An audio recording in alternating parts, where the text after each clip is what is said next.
देखो बेटा, आपकी चल रही थी फिजिकल प्रॉपर्टीज।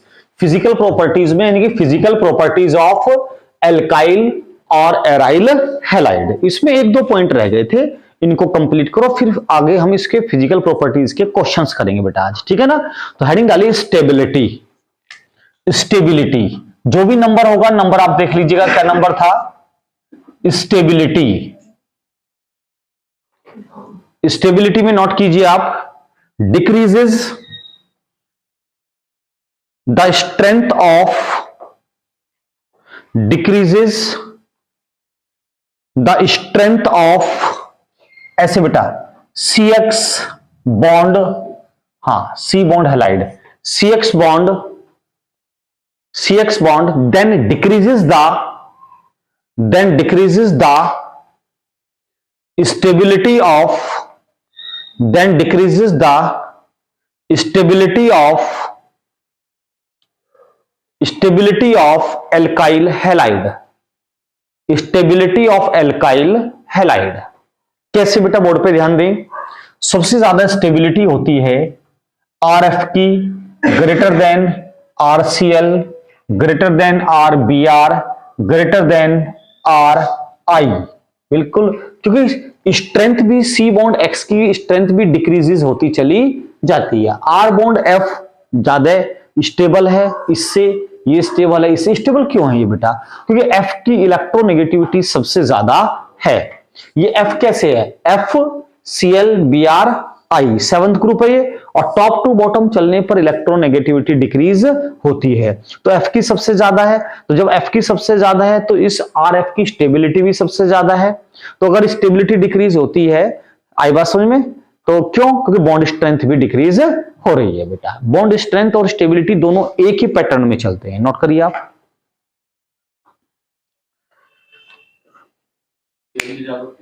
हाँ जी, हाँ जी। नेक्स्ट हेडिंग डालना सॉल्युबिलिटी। सॉल्युबिलिटी, यही तो क्वेश्चन आते हैं फिजिकल प्रॉपर्टीज के, क्वेश्चन ऐसे ही होते हैं बेटा। सॉल्युबिलिटी, नेक्स्ट हेडिंग बेटा, सॉल्युबिलिटी लिखिए इसमें आप, alkyl and aryl halide, alkyl and aryl halide are insoluble in water, are insoluble in water because they do not form,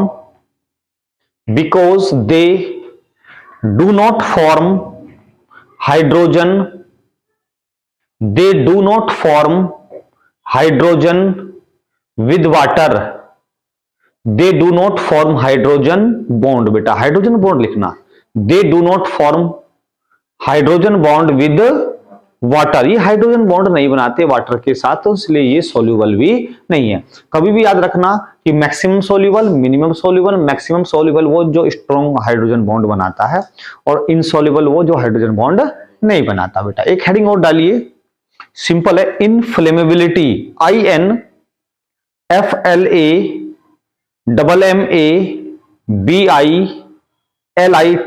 इनफ्लेमेबिलिटी। इनफ्लेमेबिलिटी का मतलब क्या होता है, जलना या जलाना बेटा, इनफ्लेम है ना बेटा, नोट करिए इसमें। Organic halogen compound are less, organic halogen compound are less inflammable, then the corresponding hydrocarbon,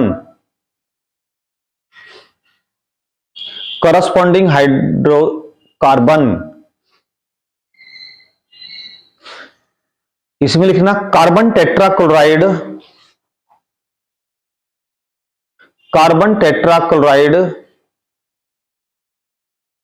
is used as a fire extinguisher,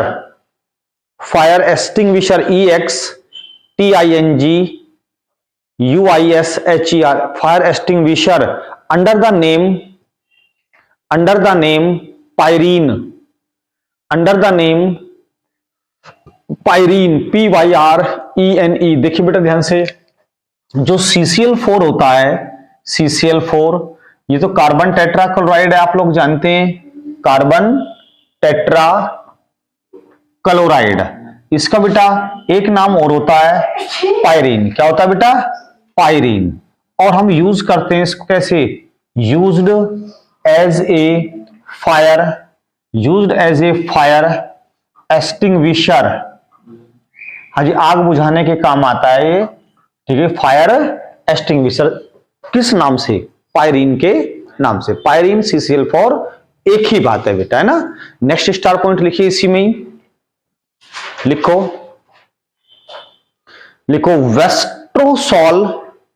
मैं बोल रहा हूं WESTROSOL, वेस्ट्रोसॉल। ब्रैकेट में दूसरा नाम लिखो इसका, वेस्ट्रोसॉल का। लिखो बेटा वेस्ट्रोसॉल का दूसरा नाम ट्राइक्लोरोईथीन, ट्राइक्लोरोईथीन। भाई अरे बंद करना भूल गया था मैं। ट्राइक्लोरोईथीन।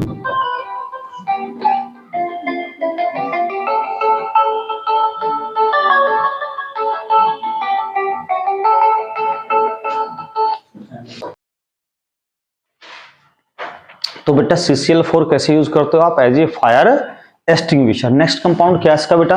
क्या लिखा आपने? वेस्ट्रोसॉल, ब्रैकेट में नाम trichloroethene, and Westron, WESTRON, Westron, bracket में acetylene tetrachloride, acetylene tetrachloride, bracket close, tetrachloride, bracket close, are widely used as a solvent, are widely used as a solvent for dry cleaning,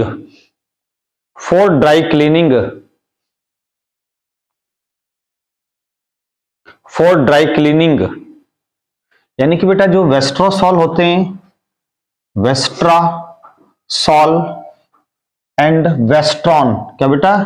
वेस्ट्रॉन किसमें use होते हैं? For dry cleaning. ये तो आप जानते हैं, dry cleaning कपड़ों की धुलाई बेटा, शुष्क धुलाई, ड्राई क्लीनिंग। यही केमिकल यूज होते हैं, वेस्ट्रॉल और वेस्ट्रोसॉन।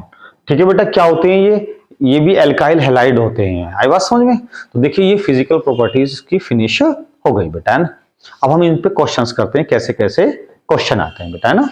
चलिएगा, पहला क्वेश्चन नोट करें आप, इसके बाद हम प्रिपरेशन पढ़ाएंगे, पहले इनकी फिजिकल प्रॉपर्टीज करा देते हैं बेटा, है ना। पहला क्वेश्चन लिखिए, विच ऑफ द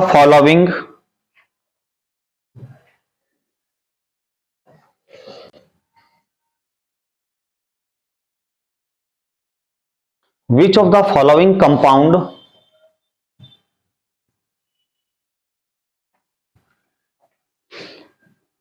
अभी बस एक मिनट रुक जाइए। पहला क्वेश्चन क्या बेटा?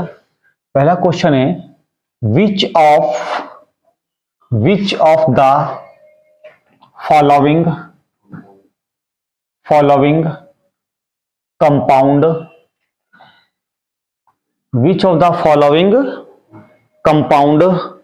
has the highest boiling point, has the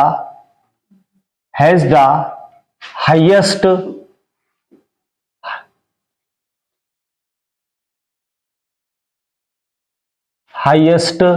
boiling point,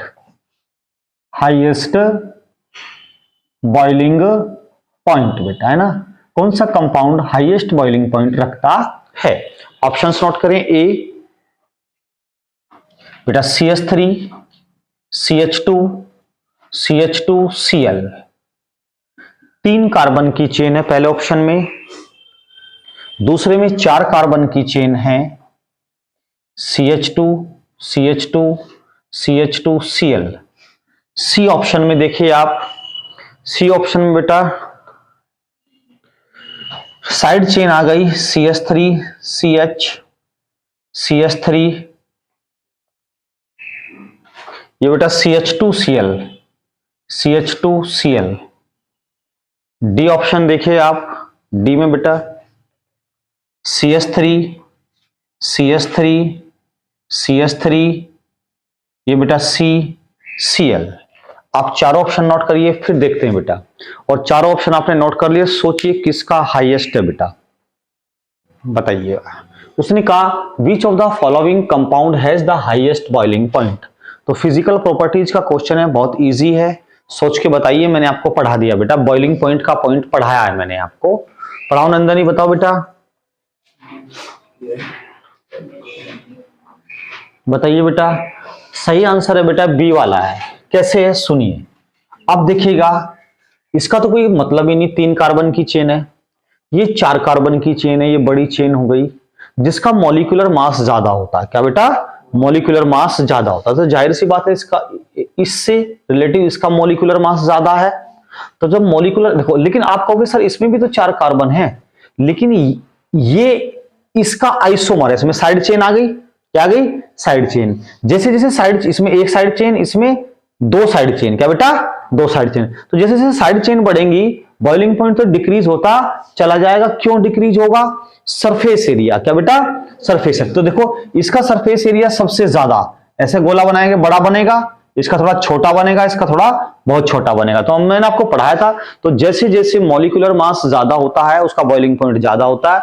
molecular mass यानी कि चेन छोटी होती जाएगी ना, अल्काइल ग्रुप छोटा होता चला जाएगा, तो आपका बॉइलिंग पॉइंट या मेल्टिंग पॉइंट भी डिक्रीज होता चला जाएगा। क्या अगला पॉइंट भी लिखवाया था मैंने आपका, आइसोमेरिक एल्काइल हैलाइड। आइसोमेरिक में क्या है, नंबर ऑफ चेन बढ़ेंगी तो बॉइलिंग पॉइंट भी डिक्रीज होता चला जाएगा। तो सबसे ज्यादा इसका है। बहुत इजी क्वेश्चन था, लेकिन फिर भी आप लोगों ने अच्छा जवाब नहीं दिया, एक बच्चे ने दिया। पढ़ा करो ध्यान से। नेक्स्ट क्वेश्चन लिखिए, नेक्स्ट क्वेश्चन लिखिए बेटा। पढ़ते नहीं है आप लोग, अच्छे बच्चे नहीं है आप लोगों में, कोई क्वालिटी नहीं है बेटा। लिखो, which of the following, which of the following has the highest, which of the following has the highest, has the highest melting point, highest melting point, highest melting point but least solubility, least solubility यानी कि घुलनशीलता कम हो और boiling point ज्यादा हो, है ना। Least solubility in a given solvent, पूरा क्वेश्चन लिख लो, in a given solvent, in a given solvent. अच्छा क्वेश्चन है, इंपॉर्टेंट क्वेश्चन है बेटा। ए ऑप्शन है, A ortho di chloro benzene, ortho di chloro benzene. बेटा बी ऑप्शन है para di chloro benzene, para di chloro benzene.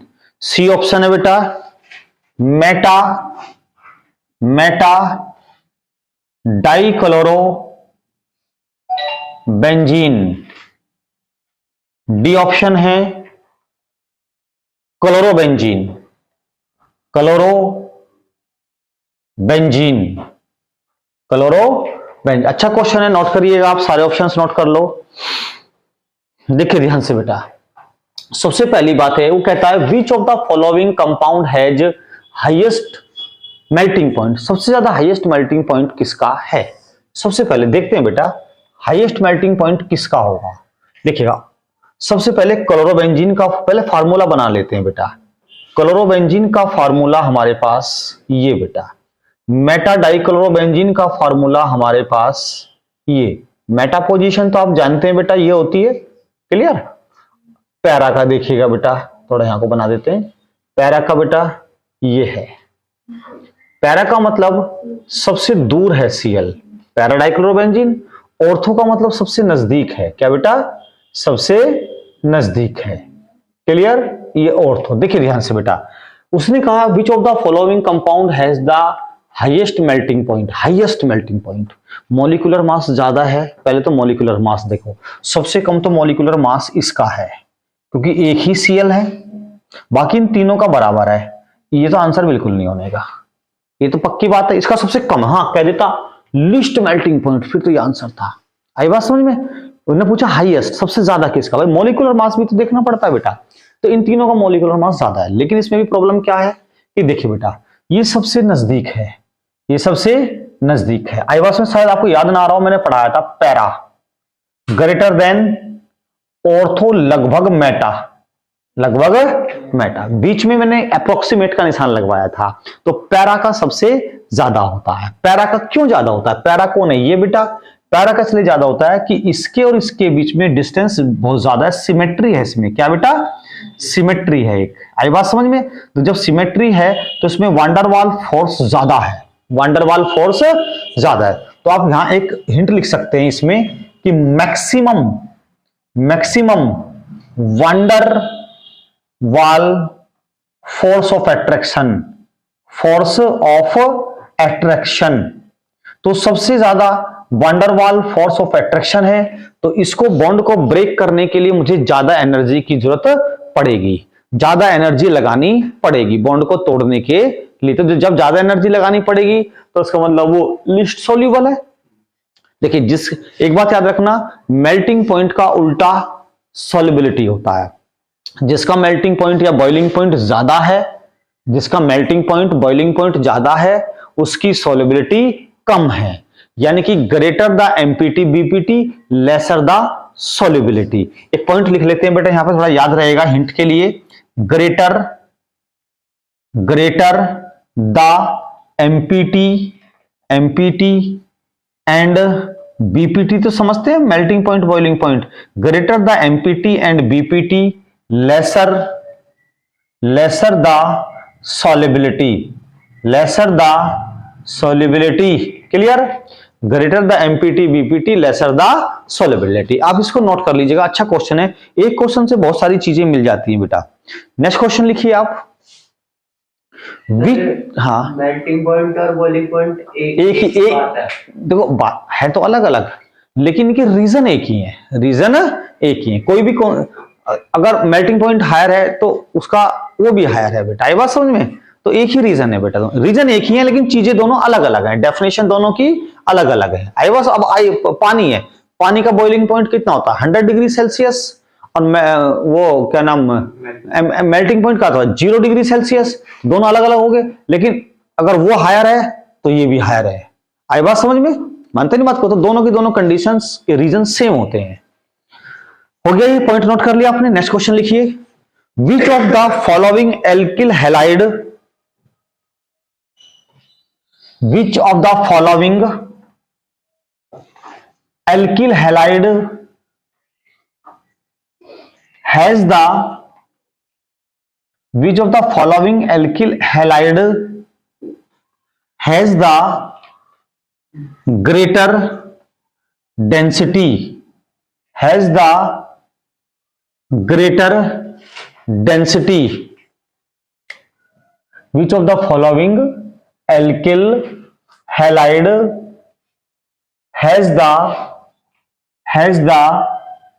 greater density, has the greater density। किसकी density सबसे ज्यादा है? डेंसिटी वाला पोर्शन पढ़ सकते हैं आप, उसी से आंसर निकलेगा। C3H7I लिखो, C3H7I। बी देखिए बेटा, ऑप्शंस भी नोट करते रहें। B C2H5I, C2H5I। संडे में यही क्वेश्चंस दूंगा इस बार बेटा, संडे में जरूर क्लास लूंगा इस बार। सी CH3Br, CH3Br बेटा। डी ऑप्शन CH3I, CH3I बेटा, है ना? नोट कर लीजिएगा आप। ग्रेटर डेंसिटी पूछा उसने बेटा, है ना? Greater density. Which of the following alkyl halide has greater density. बताइए मुझे सबसे ज्यादा डेंसिटी किसकी है?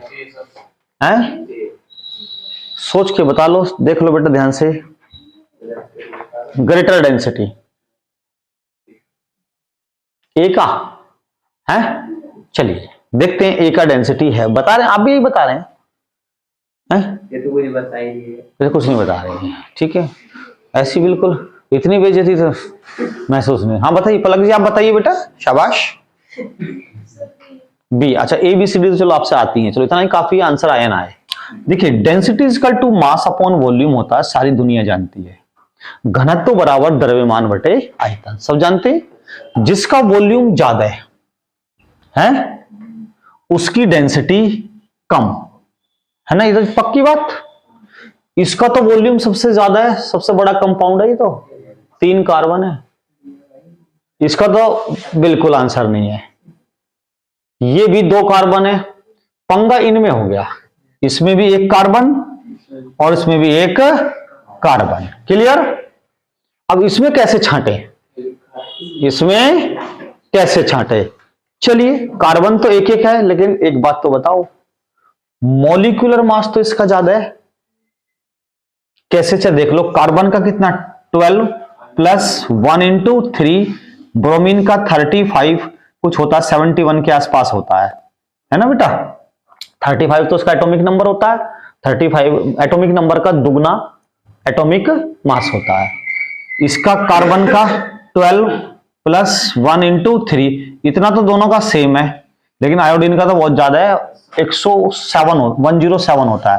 तो मास तो मॉलिक्यूलर मास इसका ज्यादा है, तो density directly proportional to molecular mass. तो इसका m ज्यादा है, उसका d भी ज्यादा है। Answer D, answer D. तो आप लोग ऐसे ही जवाब देते हो अनपढ़ गंवारों की तरह हैं, या कोई कॉन्सेप्ट वगैरह भी लगाते हैं आप लोग? जो हम आप लोगों को पढ़ाते हैं तो उसमें कुछ कॉन्सेप्ट भी लगा लिया करें बेटा, हैं? ये तुम्हारी घर की खेती थोड़े है कि ए बी सी डी है। कुछ कॉन्सेप्ट लगाते हैं आप या नहीं लगाते हैं? या ऐसी घर से उठते हैं मुंह मां धो के चले आते हैं? बेटा तू चुप रहे, तू बहुत बड़ा अंग्रेज है तो, हैं? नालायक। डेंसिटी के बारे में लिखवा था आपने? हाँ जी, डेंसिटी के बारे में 4 पॉइंट लिखवा रखे मैंने। 2 लिख रखा है। नहीं 30, सुनो 2 भी लिख रखे, 3 भी लिख रखे, लेकिन तीनों के तीनों पॉइंटों में सुनना बेटा, तीनों के तीनों पॉइंटों में ये भी तो लगा सकते हो आप, सेम एल्काइल ग्रुप है, लेकिन सेम एल्काइल ग्रुप है CH3 लेकिन Br I तो सबसे नीचे है, तो वैसे भी सेम एल्काइल ग्रुप में CH3 का ज्यादा होता है, RI का ज्यादा होता है। लिखा होगा RI ग्रेटर देन RBr। बेटा ये RI तो है, RI ग्रेटर देन RBr, तो वैसे भी आप कंपैरिजन कर सकते हैं। आई बात समझ में? और यहां तो तुमने धनिया ही बिखेर दिया बिल्कुल है। तो ऐसा ना करें, ठीक है? पढ़ा करें आप लोग, ये हम आपको पढ़ा रहे हैं पढ़ने के लिए। चलिए कोई बात नहीं बेटा, आपकी इतनी इंसल्ट काफी है, शर्मदार के लिए तो इतना ही काफी होता है। बाकी तो तुम शर्म तो खैर तुम्हें आती भी नहीं होगी वैसे भी, है नहीं? माँ बाप की और टीचर की बात तुम्हें माननी नहीं, किसी की भी मान लोगे तुमने कसम खा रखी है कि किसी की भी मानेंगे, पर 2 आदमी को नहीं मानने के, एक माँ बाप की और एक टीचर की।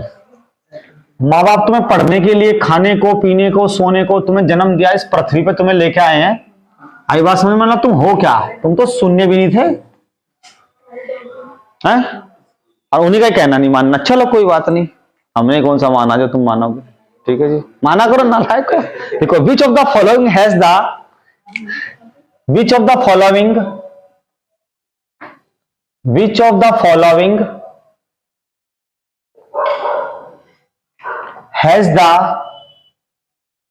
highest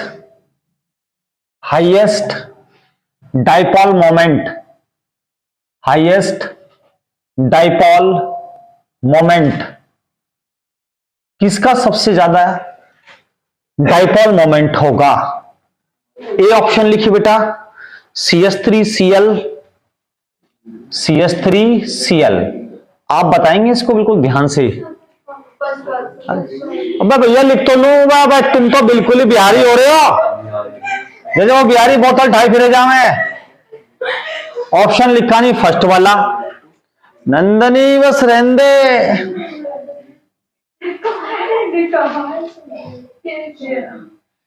नोट करिए सारे ऑप्शन। देखिए सिंपल सी बात है, जितने ज्यादा सीएल होंगे उतना कम होगा, और जितने कम सीएल होंगे उतना डीएम उसका ज्यादा होगा। तो 1 सीएल, 2 सीएल, 3 सीएल, 4 सीएल आई वास, तो आंसर ए है। तो मुझे कुछ लिख तो देने देते हैं। और मैं अच्छा, ये तो हाईएस्ट डीएम हो गया इसका। क्या होगा बेटा? हाईएस्ट डाइपोल मोमेंट हो गया। इसका क्या हो गया? लोअर या लोवेस्ट डाइपोल मोमेंट। और ऑर्डर कोई बनवा ले, अगर ऑर्डर बनवा ले तो सबसे ज्यादा किसका? ए, फिर greater than B, greater than C, greater than D. ये भी नोट कर लेना बेटा, ये डिक्रीजिंग ऑर्डर है। कैसा बेटा?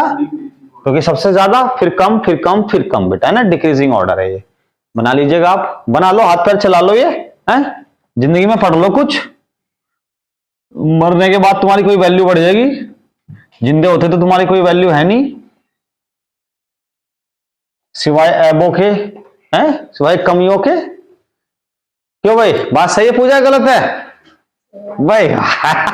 लड़की ने गवाही दे दी मेरी, बताऊंगा तुझे भी, आ रहा तेरा भी टाइम, ठीक है। क्वेश्चन लिखो, which of the following has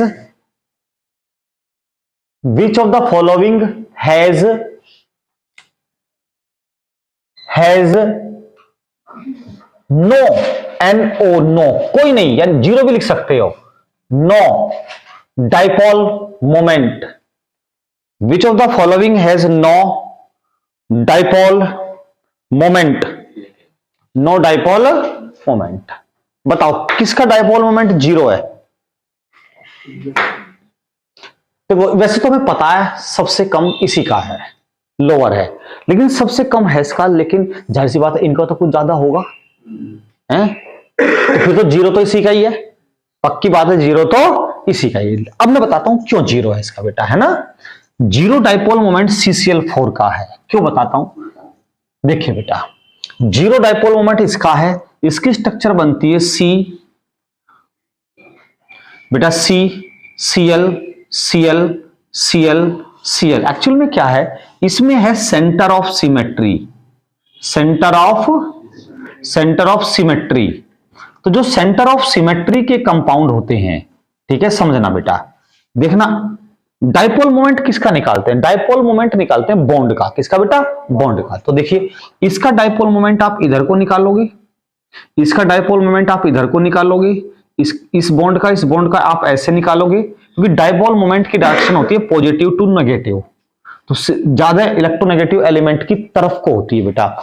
इसका डाइपोल मोमेंट इधर को निकालोगे तो जो इसका आएगा वही इसका आएगा, क्योंकि बॉन्ड तो सेम ही है लेकिन है अपोजिट डायरेक्शन में। तो ये भी कैंसिल, ये भी कैंसिल, ये इसका इससे कैंसिल, तो इसका डाइपोल मोमेंट हो गया जीरो। कैसा हो गया?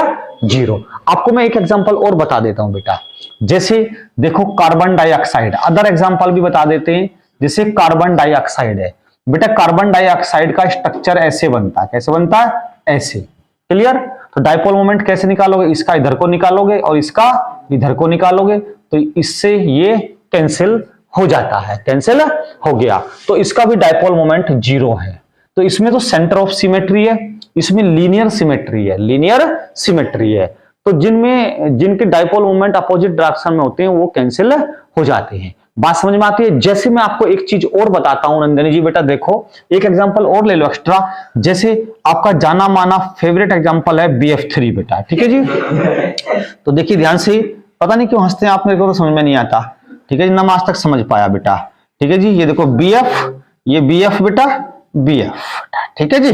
अब देखो इसका डाइपोल मोमेंट इधर को बेटा ऐसे, इसका बेटा ऐसे, और इसका यहां से यहां ऐसे बेटा। बात क्लियर? इसका डाइपोल मोमेंट इधर को, इसका इधर को, दोनों का एक ही डायरेक्शन में है, दोनों का जुड़ गया, दोनों का जुड़ गया, लेकिन इसका अपोजिट है, इसका अब इन दोनों का प्लस, इनका दोनों का ज्योमेट्रिकल सम इसके बराबर होता है, इसके बराबर होता है, तो ये भी 0 होता है, ये भी 0 होता है। तो ट्राइगोनल स्ट्रक्चर होती है इसकी BF3 की। अभी मैं आपको एक एग्जांपल और ले लेता हूं, लो तुम भी क्या याद करोगे, आज तो पीछे ही पड़ गए। देखो N, ये N, ये बेटा H, ये H और ये H। अमोनिया की स्ट्रक्चर एक लॉन्ग पेयर होता है, इसका स्ट्रक्चर मैंने ये बनाया बेटा, पलक इधर देखो, इधर देखो, इधर देखो, ये पिरामिडल स्ट्रक्चर बनती है। कैसे बनती है? पिरामिडल। नंदिनी इधर नहीं देख रही आप, इसका डायपोल मोमेंट इधर को, इसका भी इधर को, इसका भी इधर को, तीनों का एक ही डायरेक्शन में जुड़ जाएगा। उधर तो कोई बॉन्ड ही नहीं बन रहा, NH बॉन्ड इधर, NH बॉन्ड इधर, NH बॉन्ड इधर, तो इसका dipole moment can not be equal to 0, can not be equal to 0। इसका तो ज्योमेट्रिकल सम करेंगे, कुछ ना कुछ आएगा, बट इसका भी 0, इसका भी 0, इसका भी 0। कोई भी क्वेश्चन कैसे भी घुमा फिरा के आ सकता है बेटा। आप ये सारे हिंट नोट कर लो। फिलहाल इस क्वेश्चन का आंसर ये है ना, और हिंट ये एक्स्ट्रा बता दिए। ऐसा क्वेश्चन आया तो इसलिए बताए हैं बेटा, आगे कोई भी क्वेश्चन स्ट्राइक कर सकता है। नोट करिए आप। मैं समझता हूं कि लेक्चर समझ में आ रहा है। अगर लेक्चर समझ में आ रहा है तो वीडियो को थोड़ा शेयर कर दिया करें, चैनल को सब्सक्राइब करो। नालायकों, तुम्हें पाप चढ़ेगा, नरक में जाओगे। सब्सक्राइब नहीं करते ना, अपने रिश्तेदारों से करवाते, अपने दोस्तों से करवाओ, अपनी सहेलियों से करवाओ, अपने सहेलियों से करवाओ। ठीक है जी, तो आई समझ में? आज सब्सक्राइब होने चाहिए, आई बात समझ में? और वीडियो और अपने स्टेटस पे नहीं लगाते तुम, इधर उधर की चीजें तो लगाते रहते हो, ये लड़के लगाती है बस पूजा। ठीक है जी, हाँ तो मौसी मौसा को किसी को भी भेजो भाई, तो उसे थोड़ा सा भेजोगे तभी तो अच्छा लगेगा ना बेटा, है ना? मेरा कहने का मतलब है कोई देखे ना देखे फिर भी भेजा, पता नहीं किसका भला हो जाए बेटा। अपनी सहेली, अपने स्कूल को वालों को बताया करो, अपने साथ के बच्चों को बताया करो, देखो हमारे सर कितने स्मार्ट हैं और कितना स्मार्ट पढ़ाते हैं, मेरा मतलब कितना स्मार्ट पढ़ाते हैं। ठीक है जी, भावनाओं को समझो। ठीक है जी,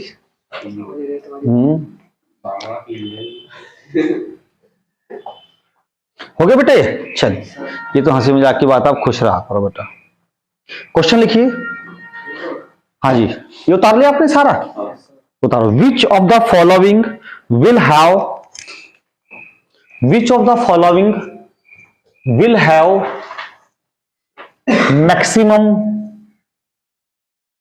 maximum dipole moment? Which of the following will have maximum dipole moment? will have maximum dipole moment बेटा। ए ऑप्शन लिखिए आप। ये देखिए मैंने बना दी बेंजीन रिंग। क्या बना दी बेटा? Benzene ring. उतारते रहिए आप ऑप्शन, ऑप्शन नोट करें। ये लो जी साहब, बेंजीन रिंग उतारो बेटा। Cl सी ऑप्शन देखो बेटा।